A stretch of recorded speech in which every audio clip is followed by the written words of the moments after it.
Chapter 6 Unolympics. Nasa had taken off early to rehearse with her brother for the incipient exhibitions, at the Lady Blue's behest. Stile was bothered about the hiatus in protection for the lady, but was unable to object. She had remained within the castle, reasonably safe. At the appropriate hour, Stile put his arm around the lady's supple waist and uttered a spell that jumped them both to the event. He was getting better at this sort of thing, but still would rather have traveled by conventional means, had there been time. It was impressive. 8 or 10 herds of unicorns had assembled for their competition.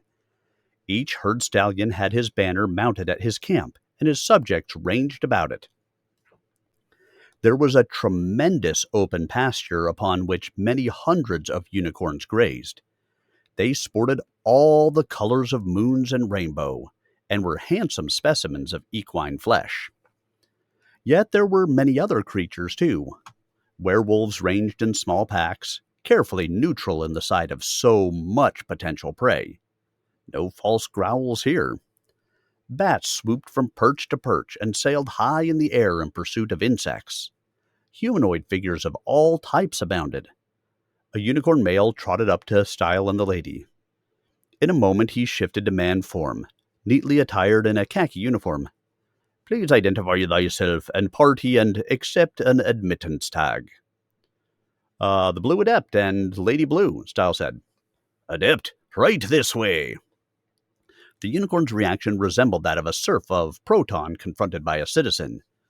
They followed the unicorn to a small pavilion set up beside the exhibition field. Several people reclined on throne-like chairs or couches. They did not rise or make any acknowledgement of Stile's or the lady's arrival. Stile was now well enough accustomed to the ways of Phaze to know that this non-reaction presented a studied discourtesy to either an adept or a lady. But he showed no overt reaction.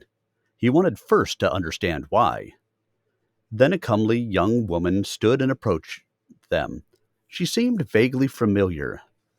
"Thou comest undisguised, my handsome?" she inquired, proffering her hand. There was a hint of a cronish cackle in her voice. "Yellow!" he exclaimed. "What brings thee here?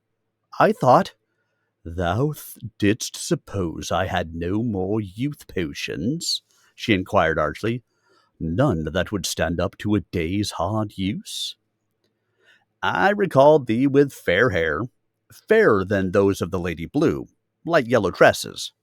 Said tresses were now short, brown, and curly, but of course she could make her appearance whatever she chose, for the duration of her potion. This was, as she put it, her costume. Her dress, at least, was yellow. That was a real key. "I thought the unicorns—" he shrugged. "It is truce between all attendees of the Unolympics," she explained. "Well, the animals know my nature, but here I exert my powers not. Neither do the animals chide me for old affronts. We adepts have few such social opportunities, and few occasions to socialize with others of our ilk in peace. We take them greedily." He remembered that Yellow had been lonely in her own domain, especially for male company. Naturally, she would socialize when safely could. "Ah, like the Temple of the Oracle," Stile said. "No quarrels here." He looked about. "These be adepts?" "And consorts? I forgot that thou rememberest not." She smiled brilliantly and bobbed her cleavage about, enjoying her youthful form as only an old hag could. What height was to men, he thought, breasts were to women. "Come, my charming, I will introduce thee around." A chance to meet other adepts, one of whom might be his murderer. This was serendipitous, an unexpected windfall. Yellow conducted them to a woman reclining on a white couch and garbed in a sparkling white gown. She was of indeterminate middle age and somewhat stout. "This be white," Yellow said, indicating her with a half-contemptuous twist of a thumb. Then she jerked the thumb at Stile. This be Blue and Lady. The White Adept lifted snowy lashes. Her eyes were ageless, like swirls of falling snow. Reports of thy demise seem to have been exaggerated. No exaggeration, Stile said. I seek my murderer. May I be far from the scene of thine encounter, White said, unalarmed, and turned her wintry orbs back to the field where several unicorns were practicing their acts. Stile remembered that the White Adept had been in the market for a white unicorn. Yellow had mentioned that at their first encounter. He hoped no such creature had been captured. Yellow led them on. Methinks thy appearance here stirs greater commotion than shows, she murmured with grim satisfaction. It is well known that thou art possibly the strongest current adept, and that thou hast cause for vengeance. Blue was never wont to attend these functions before. Only be certain thou hast the right party before makest thy move. I shall, Stile said through his teeth. Now they approached a man in black. He glanced incuriously at Stile as Yellow made the introductions. Black, Blue. We have met before, Stile said evenly. Black peered at him. I recall it not. In thy demean, a month ago? Had it been so short a time? Stile felt as if an age had passed since he had first encountered the frame of Phaze and assumed the mantle of the Blue Adept. Subjective experiences had made the days seem like months. Even his encounter with Black seemed impossibly distant. Yet Black was the same, with his line tapering off into the ground, no doubt attaching him to his castle. Black was made of lines. Black's linear brow furrowed. No one intrudes on my demesne. With my companions, a unicorn and a werewolf. Slowly, recognition flickered. Ah, the man of the little folk. I recall it now. I thought thee dead ere now. He squinted. Why didst thou not show thy power then? I came in peace. Then? Stile frowned. He did not like the Black Adept, who had imprisoned him and left him to starve. Yet he could not assume this was the murderer he sought. Black really had no interest in the things of other adepts. He was a recluse. It was surprising that he had bothered to attend the Unolympics. And if he had murdered the Blue Adept, he certainly would have recognized him more readily than this. Finally, Stile knew the nature of Black's magic. He conjured with lines, not golems or amulets.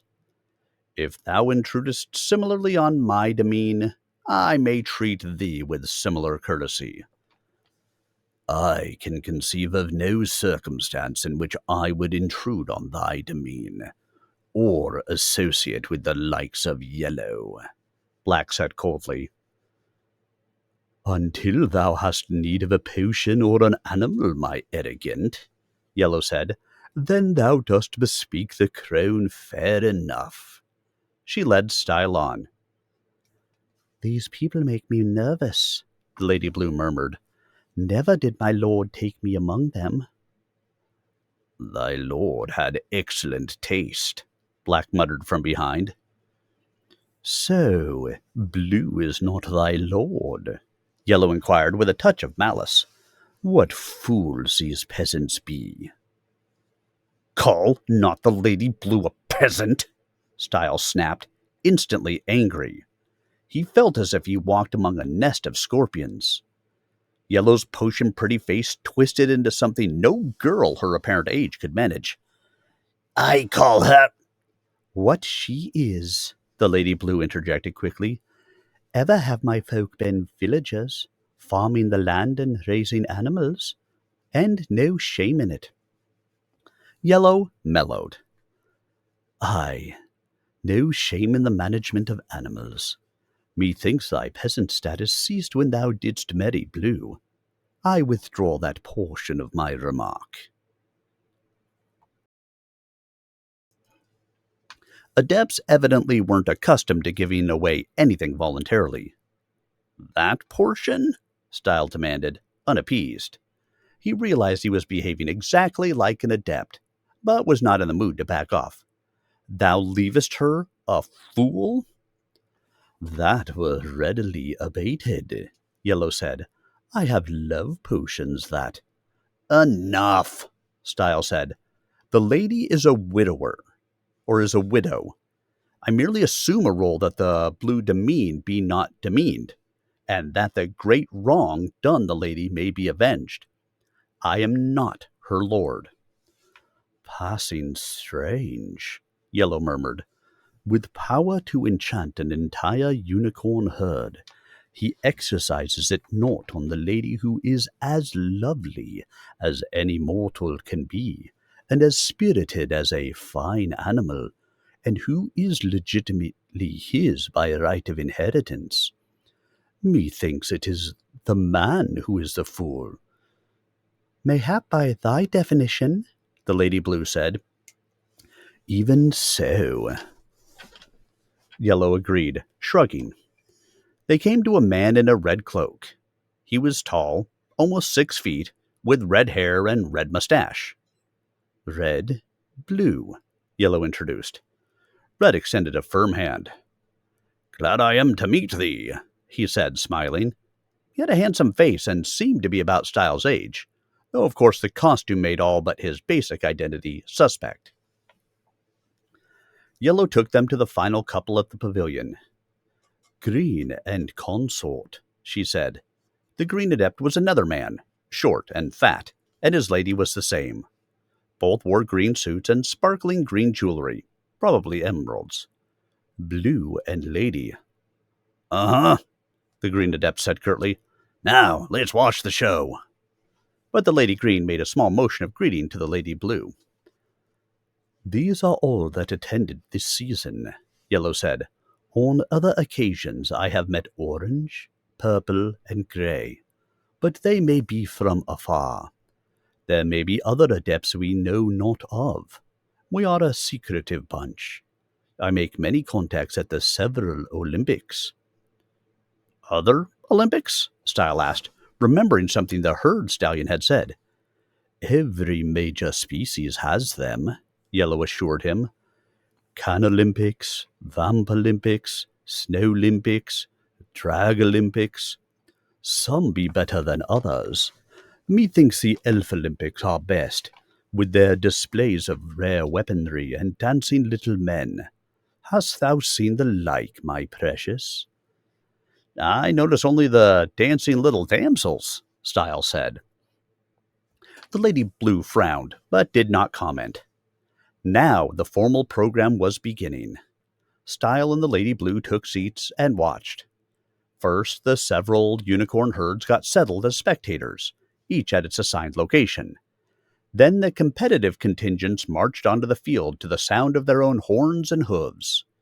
It was an impressive entry. Each contingent marched in step, led by its herd stallion. Each horn was elevated at a 45-degree angle, each tail flung out proudly. The surface of the hooves gleamed in the slanting sunlight, iridescent, and the spirals of the horns shot out splays of mirror light.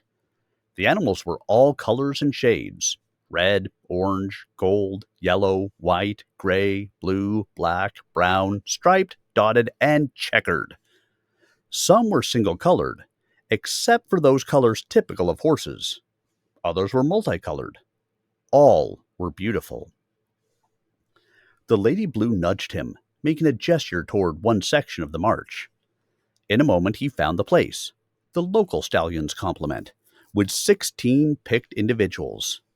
There was Nasa marching in the last line, on the side nearest the pavilion. He didn't try to hide her, Stile murmured appreciatively. Nasa was smaller than the other unicorns, being barely 14 hands tall, and she was the only one in the display whose color were horse normal, her mark of shame. But now she was the steed and oath friend of an adept, And though there was general fear and distrust of adepts in the animal kingdoms of Phaze, the clear onus of an adept's favor was so potent that Nasa now had a place of comparative honor. This was the first time she had been permitted to join the herd and to participate in its ceremonies, and obviously she reveled in it. The hurt of years was being mended. This much Stile had done for Nasa by taming her. This much she had done for herself by allowing him to practice the magic of his station. The music swelled in a mighty chorus. 8 herd stallions blew the lead-off blasts. 8 disciplined display herds responded with the melody.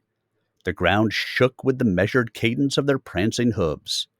The air shook with the power of their melody. No human orchestra could match the passion and splendor of this performance. Stile could not remember ever having been spectator anything as grand as this. They paraded close by the Adept's pavilion, and at the closest point every horn angled abruptly to the left in a salute. There was an abrupt silence, breathtaking in its precision. That sudden cessation of sound was more impressive than a fortissimo blast would have been. Then they marched on, the music resuming, to pass by the other pavilions. Stile examined those other pavilions now. One was filled with wolves, another swarmed with bats, another seated elves, and yet another was stuffed with glowering, homely demons. Everyone comes to the Unolympics, Stile breathed, amazed.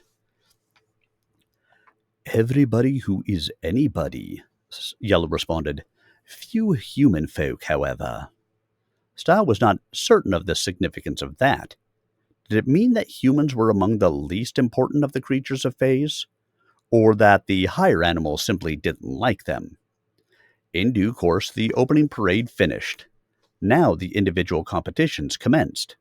Wolves ran, bats flew, demons charged, and elves scurried from one pavilion to another.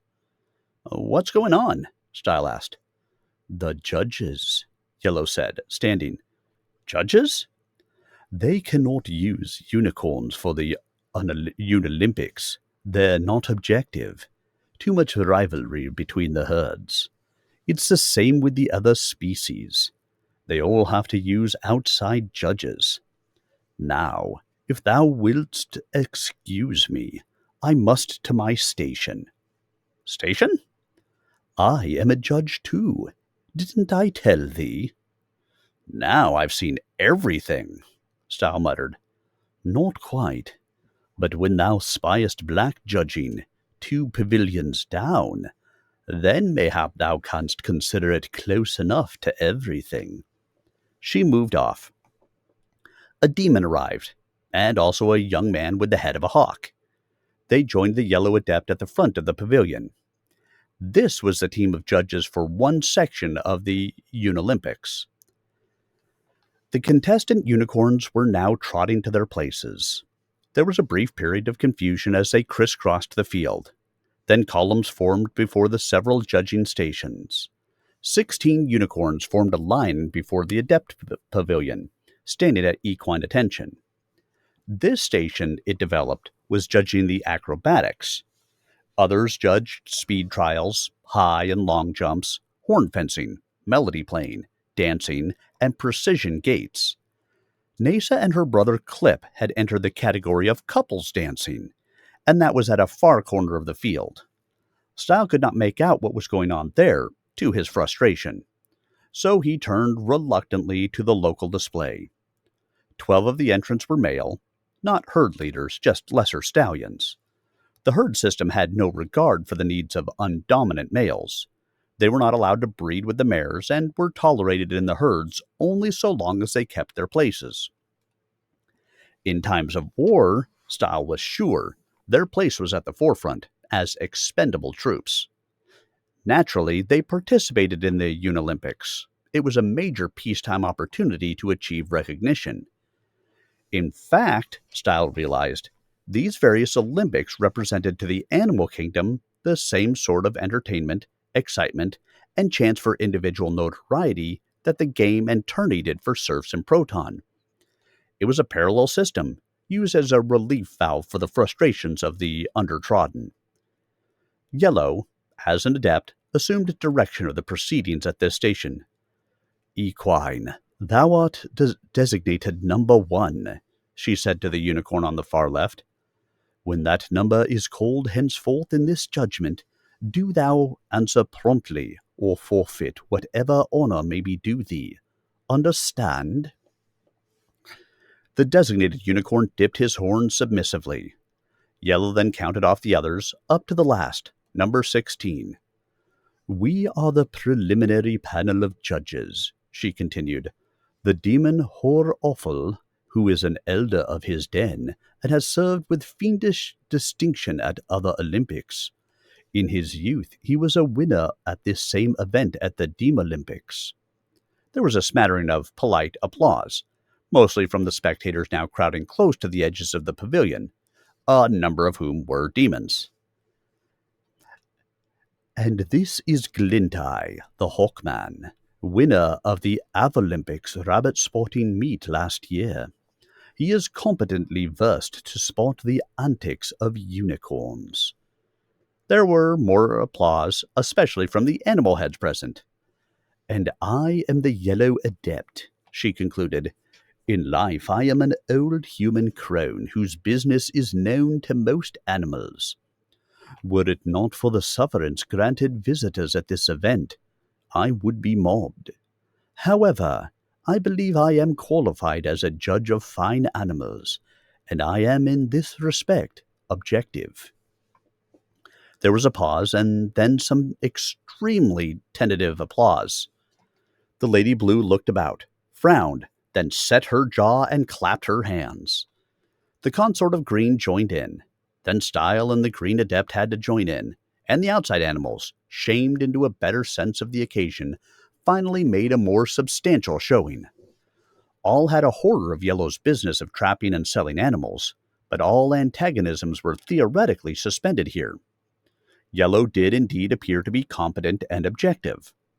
Stile was reminded yet again of the parallel of Proton. The rifleman had shown him favor, causing the other citizens to react with similar courtesy, despite the gulf between citizen and serf. The Lady Blue had been the catalyst this time, but the spirit remained the same. "Now, withdraw to the sides and rear," Yellow directed, betraying her surprised pleasure at the applause by only a slight flush at her neck. "Form an arena, open only at the spectator's side. No alien magic can function here." And the unicorns did as she bid, so efficiently that Stile realized this was a standard procedure. Indeed, all the stations were forming similar formations. "Number 1 corn, stand forward," Yellow said, and the first stallion moved to the center of the arena, facing the pavilion. "Thou and each other entry will have 2 minutes to make thy presentation. Each act will be followed by a 1-minute consultation of judges and announcement of aggregate score. Applause of up to 30 seconds will be permitted only at that time. If there are any questions at this point, stifle them." There were no questions. "1. Perform," Yellow said. The unicorn went into his act. He was a fine purple and green animal with white ears. He pranced and wheeled and leaped in assorted patterns. Gradually he worked up to the more difficult exercises: forward and backward flips, hoof-clicking jumps, and an impressive bucking bronco finale. "Time," the demon judge grated. Apparently he had the timing ability. The stallion stood, his barrel heaving from the exertion, nostrils flared, just a hint of fire in his breath, awaiting the score. The 3 judges consulted. Stile could not hear what they said and did not know the scoring system. Again, he tried to spot the activity of the couples dance unit, and could not. "Number 1 scores 15, Yellow announced. Now there was applause, the unicorns honking brief notes and tapping their hooves on the ground in lieu of the clapping of hands. It did not seem overwhelming to Stile, and he decided the performance had been no more than average for this type of competition. Certainly, Nasa could have matched it, and she had not even entered this event. "Number 2, stand forth," Yellow said, and another stallion came to the fore. He was larger and better muscled than the first, and his color was brighter, bands of blue alternating with intense yellow. His neck was especially powerful. "Perform," and he launched into his act. This one was sharper than the first. He did the front and back flips, then went into a series of mid-air barrel rolls that brought musical gasps from some spectators. He stood on his 2 forehooves and clicked his rear hooves together so that sparks flew. In the finale, he leaped straight up, turned in air, and landed squarely on his horn, which plunged 3/4 of its length into the turf.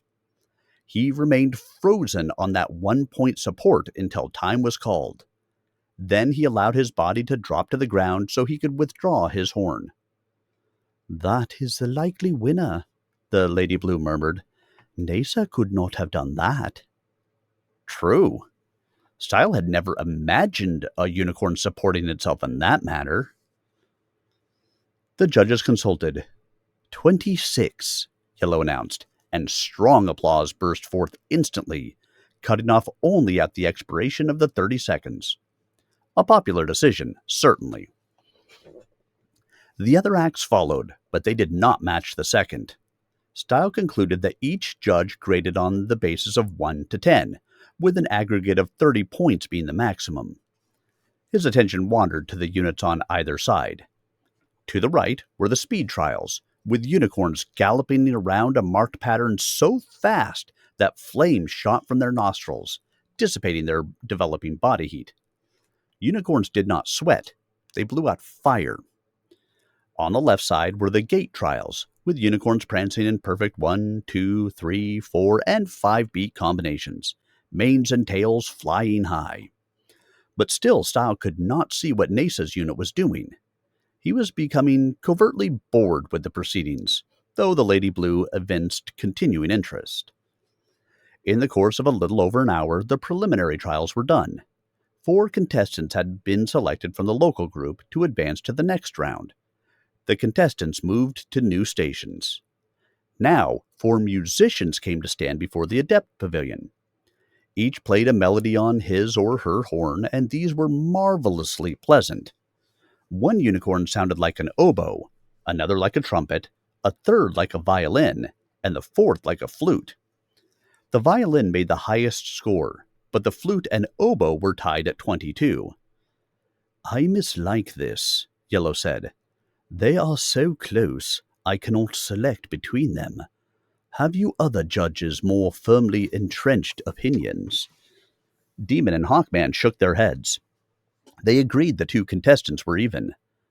"I mislike being arbitrary," Yellow said.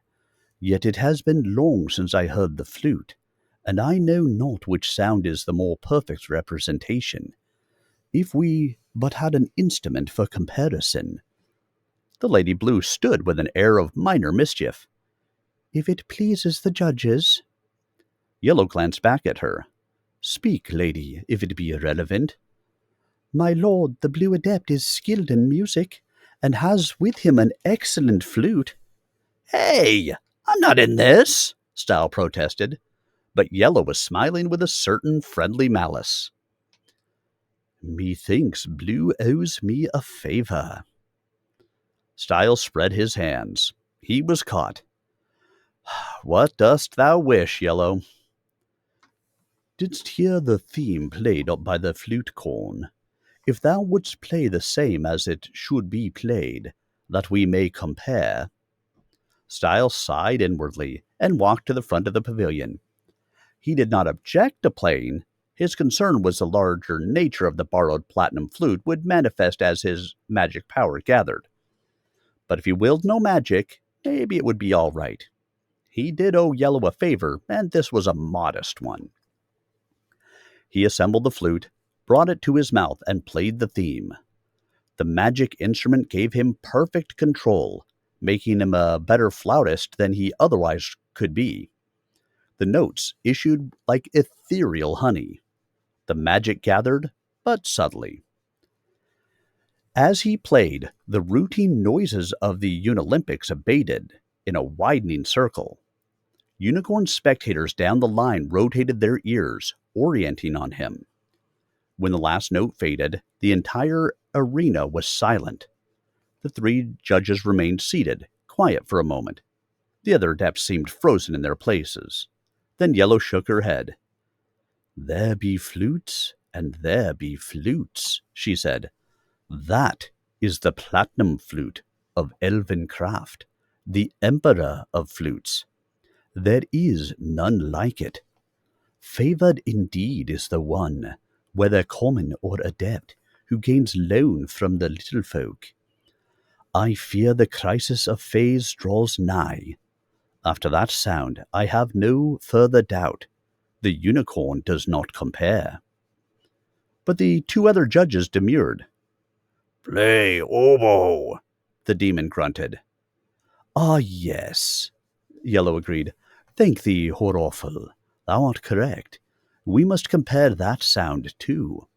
She focused on Stile. "Play the oboe, Blue." "But I have no oboe," he protested. "Pretend not to be ignorant of the nature of the instrument thou holdest," she said sharply.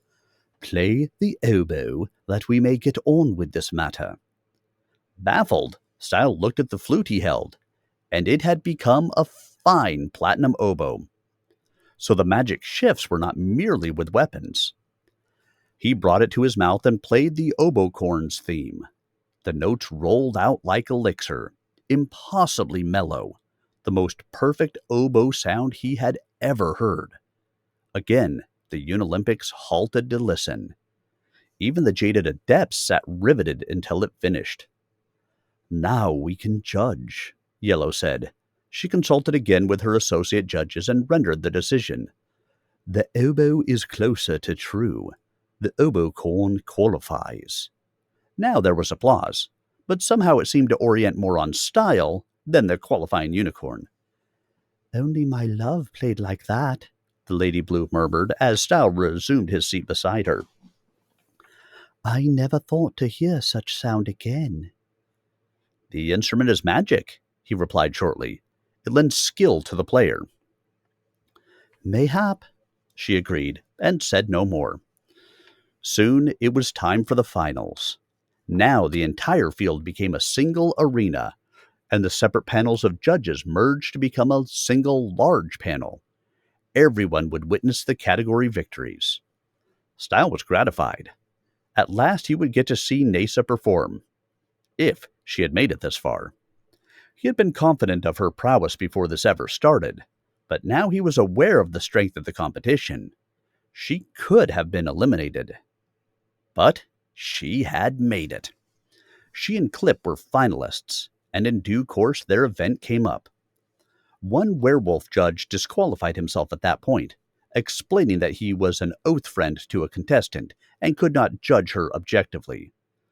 A substitute was found, and the show went on. Nasa and Clip trotted out in perfect step, playing their own music for the dance.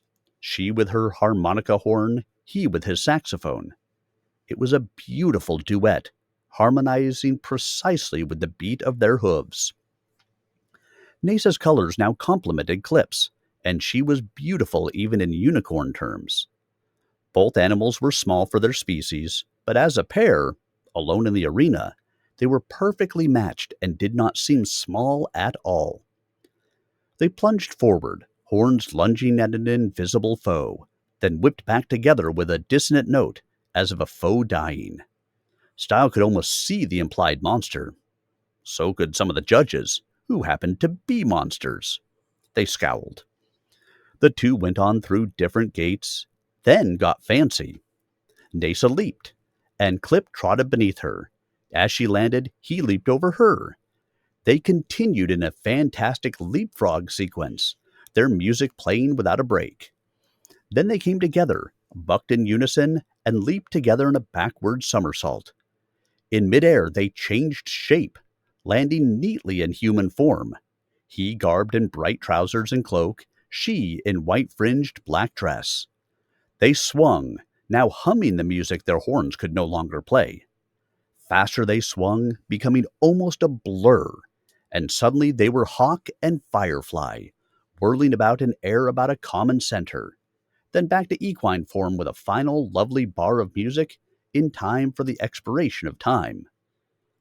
The judges held out printed cards 9, 9, 8, 9, 7, 8, an excellent rating from all except the monsters.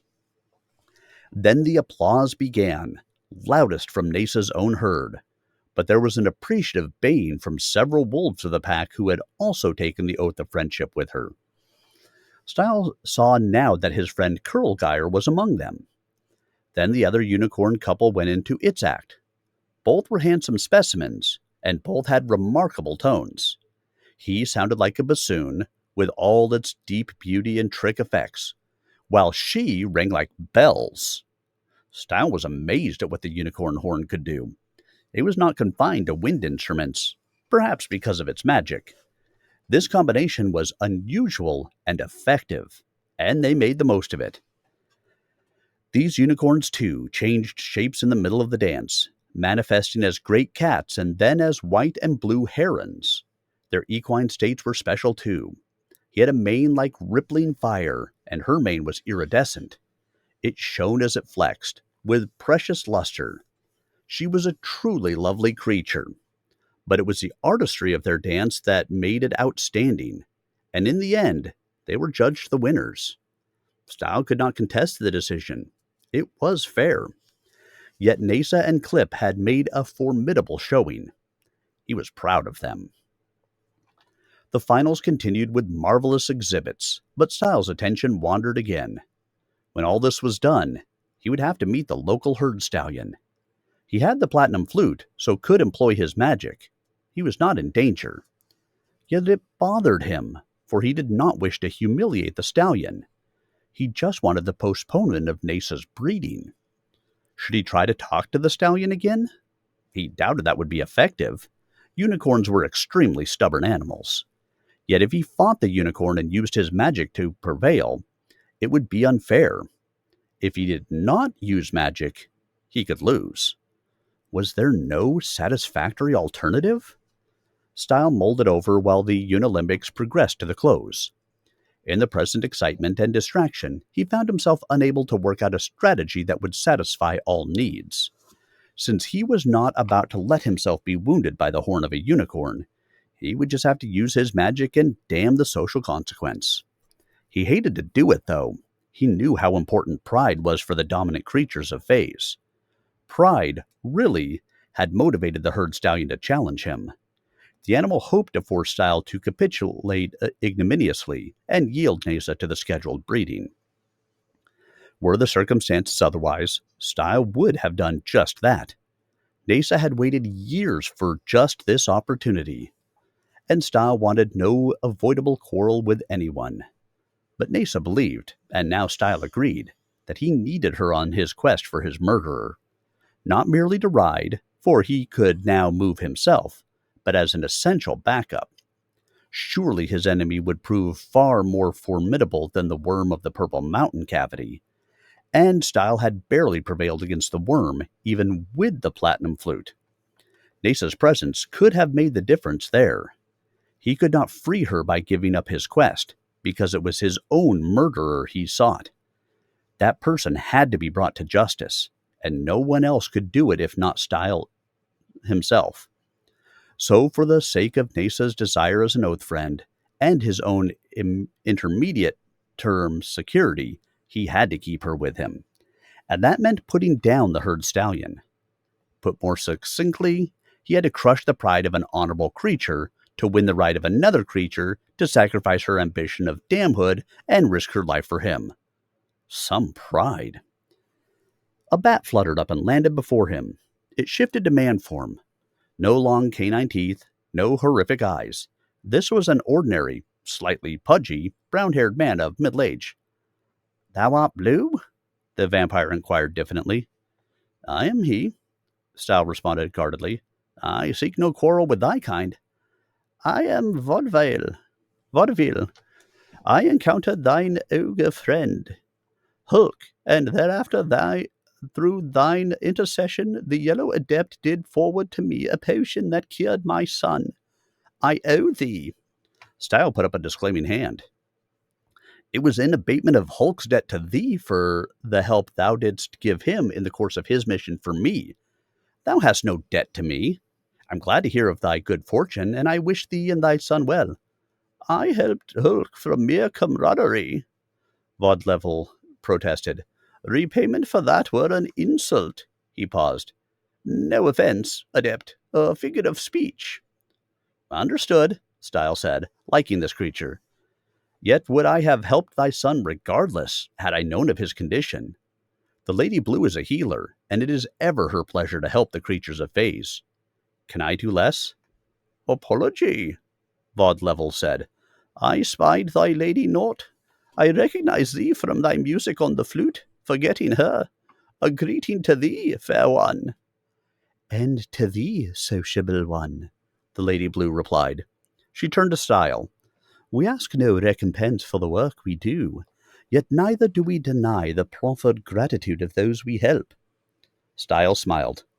Methinks I have been directed to accept what thou mayest proffer, though I feel thou hast no obligation. I bring naught tangible, the vampire said. If there is anything I may do for thee. What I must do, no one can do for me, Stile said gravely. What is that?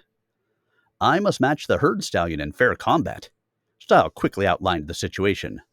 Why, sir, this is merely a matter of face. We vampires, being naturally stealthy, have ready means to handle such questions. You vampires must be smarter than I am, Stile said ruefully. Then Vodlevel explained the recommended strategy. Stile clapped the heel of one hand to his forehead. Of course, he exclaimed. There is no better service thou couldst have done me than this simple advice. The vampire made a gesture of satisfaction. Every time I see my son change form and fly, I think of Blue. He shifted back to bat form and flew away. Thou art very like my lord, the Lady Blue murmured. His friendships were many, his enmities few.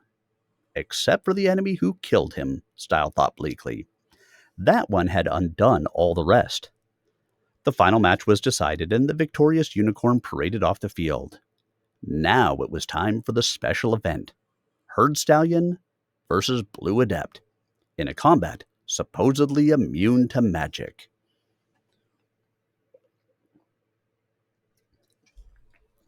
The Herd Stallion strutted out, resplendent in his natural color and musculature.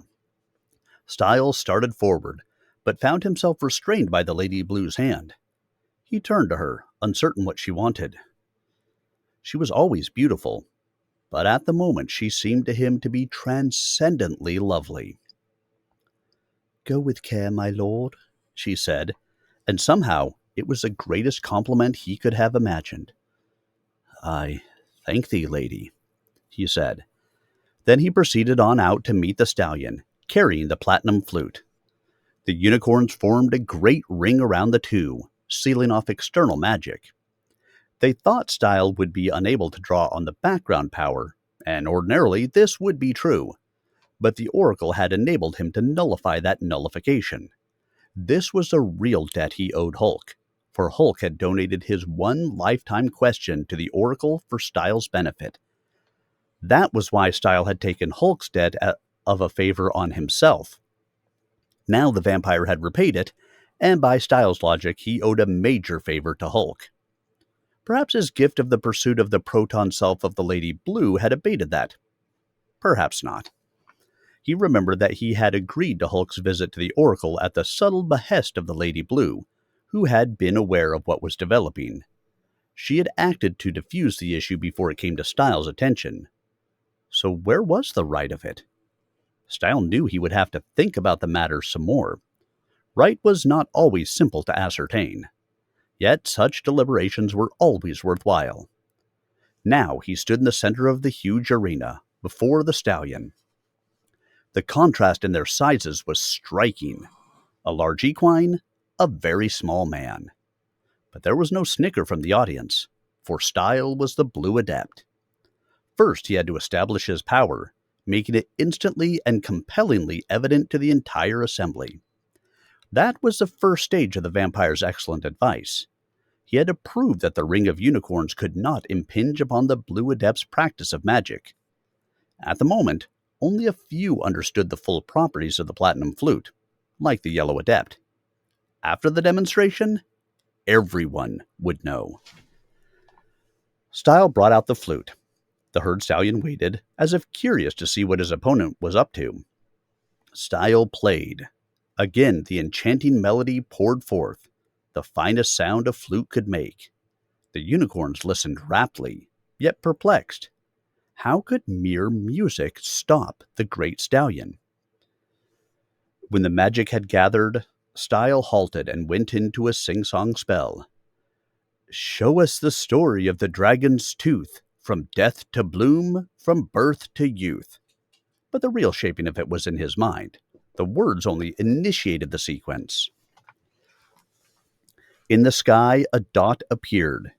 It expanded rapidly into the shape of a dragon, with 6 legs, 6 wings, and a tremendously toothed mouth. A shadow almost the size of the entire arena fell as the monster crossed the sun. The unicorns looked up, alarmed. Seldom did any dragon approach a unicorn herd, and this one was the largest ever seen locally. Stile raised his right hand to point at the dragon. Then he put the flute to his mouth again, to intensify the magic and keep his complex spell operating at full strength. The dragon folded its wings and dived at the field. Folded, it was much smaller. It crashed headfirst into the chewed turf and exploded. This was the death of his spell. Teeth flew out in a splash to land all across the field. The rest of the dragon puffed away in smoke. Where each tooth fell, something sprouted. This was the bloom. As Stile continued to play the flute, the teeth grew into leafy vines. Each vine fruited into a gourd, and each gourd hatched into a human baby. And each baby grew rapidly into an armed soldier. This was the birth to youth sequence. The soldiers formed into a phalanx, marched once around the field, shifted into a sinuous formation that suddenly sprouted wings and flew as a mass into the sky. It was the original dragon, departing as it had come. In moments, it was a mere speck in the sky. And then, it was gone. The unicorns stood in silence. They had just been shown that they could no longer restrict the magic of the Blue Adept, even when their force was greatest. The Adepts, too, were riveted. Not one of them could match this performance. Was one of them the murderer he sought? Stile hoped that one was quaking, now, for fear of the vengeance of Blue. Most magic was fun to Stile, but in this regard, it was deadly serious. The herd stallion, however, had not budged. Stile had feared this would be the case.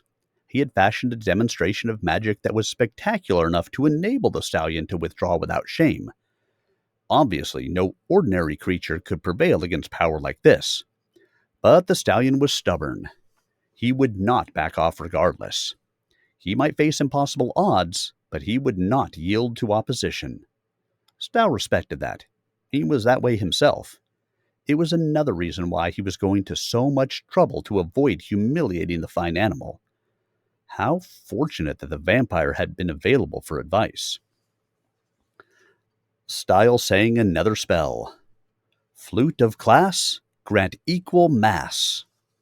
Suddenly a giant appeared in Stile's own image, standing in his footprints, towering above him. The giant's mass was equal to that of the herd stallion. Anyone could see that. Then the giant shrank in on Stile until at last it disappeared in Stile. He now had the mass of the unicorn, though he remained his own size and felt no different. He held the flute, which was now the broadsword. The herd stallion stepped forward. He certainly understood. Stile was using his magic only to make the contest even. It depended only on their skills. If the stallion was good with his natural weapon, he might outfence Stile and win. If not, Stile would prevail. The nullification of shame could go no further than this. Vampire Vaudlevel's advice had taken them to this stage. What followed would follow. The stallion seemed to be proceeding with guarded confidence. Stile could guess why. Stile was known to be inexpert with the rapier. Nasa had had to drill him in its use, and he had been an apt student, but a few lessons could not bring him to the level of the herd stallion. Stile, however, was not now holding a rapier. He was holding an excellent broadsword, perfect in weight and length and temper and balance and all the subtleties of general feel. And with this weapon, he was proficient. He had trained with this type of sword for 12 years and won many proton frame games with it. While he could not match the stallion's protection against being disarmed, he could, if he had to, throw his blade at his opponent. So it was reasonably even. That was the way he wanted it. Vaudlevel had shown him how to ease his crisis of conscience. They met in the center of the arena and ceremoniously crossed weapons. Then each took a step back. Now it began. The stallion lunged. The horn shot forward. Stile jumped aside, his point jabbing to tag the unicorn's shoulder. But the animal was not to be caught that way and was out of range. Now Stile lunged. The stallion's horn parried his thrust powerfully. Had Stile not possessed equal mass, he could have been disarmed then. As it was, sparks flew from the colliding weapons, and both parties felt the impact. So much for the feeling out. Stile valued surprise without sacrificing good technique. He fenced with the stallion's horn, setting himself up for disarming, and when the stallion made the move, Stile slipped by his guard and sliced at his neck. The unicorn, suckered, shifted instantly to man form so as to duck under it, then back to equine form. He had a sword in man form, but lacked Stile's mass. There was no conservation in mass in magic. Stile wheeled to engage the stallion again. He knew now that he was the superior swordsman, but he guarded against overconfidence. This shape-changing, that could be tricky. Indeed it was. Suddenly, he faced a small flying dragon. The creature spread bat-like wings and flew over Stile's head, out of reach of his sword. Well, Stile was also out of reach of the dragon's talons. It was a standoff, for the moment. Since he didn't really want to hurt the herd stallion, that was all right. Then the dragon shot fire from its mouth. Stile dived out of the way. This was more complicated than he had thought. Evidently, the unicorn had built up some heat in the course of the match, and was able to use that to fuel his dragon form. The dragon oriented for another shot. Stile raised his sword, and it was a shiny, mirror-surfaced shield. It caught the jet of fire and bounced it back at the dragon. The creature took evasive action. Stile could bring the dragon down by magic, but he remained unwilling to do that. He wanted to win as he was. His weapon could change according to his need. The stallion could change his shape. They remained even. Except that Stile could not reach the dragon. Or could he? Suddenly his weapon became an 18-foot pike. Stile heaved it upward at a sharp angle, poking at the dragon. The creature squawked with a sound like an accordion, which was the tone of the stallion's horn, and flapped higher. Another jet of fire came down, but petered out short of the mark. Stile's pike was keeping the dragon beyond flame range. Standoff. Neither could hurt the other, unless Stile's spike became a powerful platinum bow with a long, sharp arrow. He aimed it at the dragon, but already the creature was diving to earth, changing back to the unicorn, who formed in mid-charge toward Stile. Stile's weapon shifted back to broadsword, and the fencing resumed. Stile was a better swordsman, but every time he pressed his advantage, the stallion changed shape and they went through a quick series of animal and weapon forms before returning to the more conventional fray. It became apparent to the audience that there was unlikely to be a winner here. Neither party could hurt the other. Stile was satisfied with that. They could negotiate a reasonable extension of Nasa's time. Stile outfenced the stallion again. The stallion shifted to dragon form. Style's sword became the bow, and the dragon became the man form, who plummeted toward Stile. Stile flung himself aside, his grip on his weapon slackening, and the man form snatched it from Style's grasp. He hurled it far across the arena. In air, the bow reverted to its natural state, the flute, and bounced on the grass. Stile had been careless and abruptly disarmed. His first impulse was to run for the flute, but he had no chance without it. His mass had reverted to normal the moment he was separated from the flute. The ring of unicorns now deprived him of his magic. How foolish he had been not to retain his grip. He could never have been disarmed had he willed himself not to be. A huge hand caught his shoulder. The man form was preventing him from going after the weapon. Stile reacted instantly. He caught the hand on his shoulder, whirled about, and applied pressure to the man form's elbow joint. It would have been a submission hold, ordinarily, but the form shifted back to equine and the hold was negated. Freed, Stile sprinted for the flute, but the stallion galloped after him. No chance to outrun that. Stile had to turn and dodge, staying clear of that horn. But he would not be able to dodge it long. Stile made a phenomenal acrobatic leap, feeling his weakened knees giving way in the effort, and flipped through the air toward the stallion's back.